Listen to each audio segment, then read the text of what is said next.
While the Indiana Jones films are seen as classics, I think it's safe to say that there are some effects that are a little dated. And while most people like to point the finger at Kingdom of the Crystal Skull and say that it has some of the worst VFX out of the entire franchise, I actually think people overlook a big chunk of effects, most notably from Temple of Doom. This movie relied heavily on a lot of models and especially blue screen compositing. It looks pretty bad, and in comparison, Kingdom of the Crystal Skull in scenes like this look leagues better than scenes like this.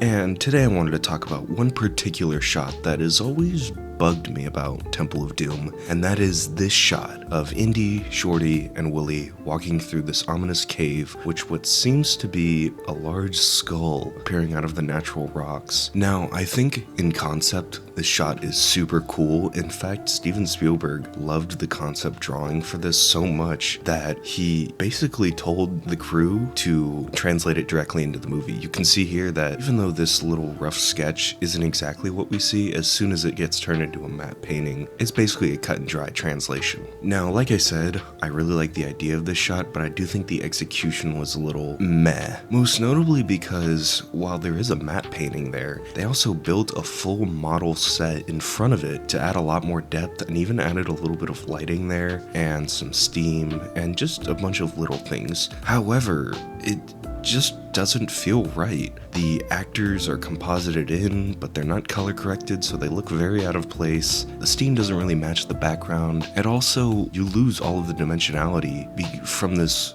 really interesting model that you can see here. It just looks flat and unconvincing. So today, I'm going to do my best to try and fix this shot and make it look both convincing and more interesting. So let's get into it. So the first thing we're going to do is rotoscope out the actors, and the reason why we're doing this is because we need to fix the color correction on them. Now, as you can see here, I just have the original shot pulled up in After Effects, and I'm using the roto tool to just trace over each individual character, and you can see it basically just follows them around. And I will say, I'm not a professional VFX artist. I don't really know what I'm doing. I'm just kind of loosely following what I know. But you can see here that it does most of the work for you. So just like that, we have Indy rotoscoped, and I'm just going to do the same for Shorty and Willie. And just like that, we have all three characters rotoscoped out.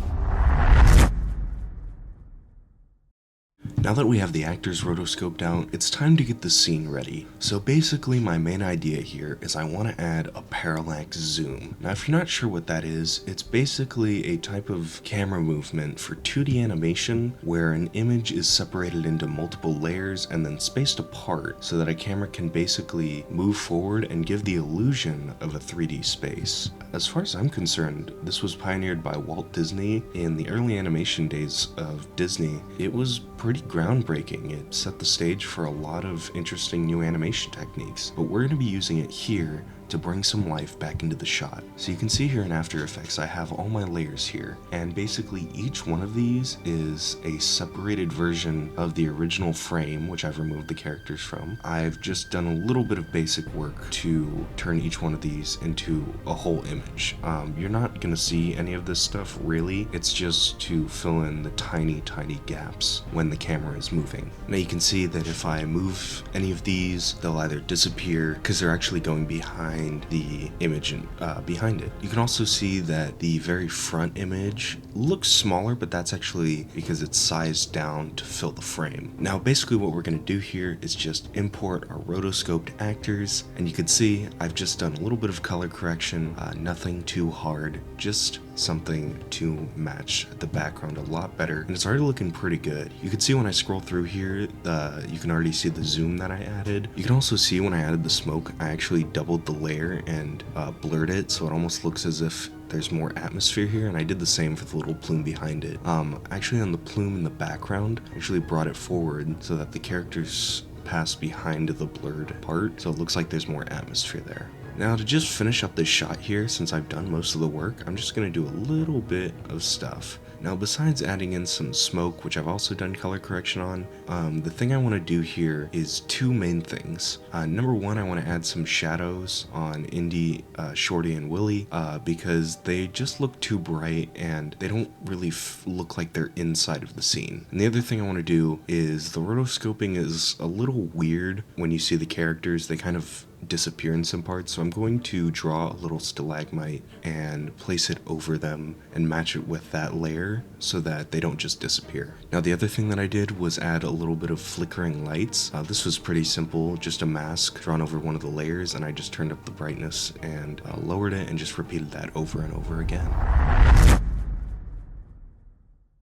Now that I've finished everything, I just did a few things off screen, and now here is the final shot.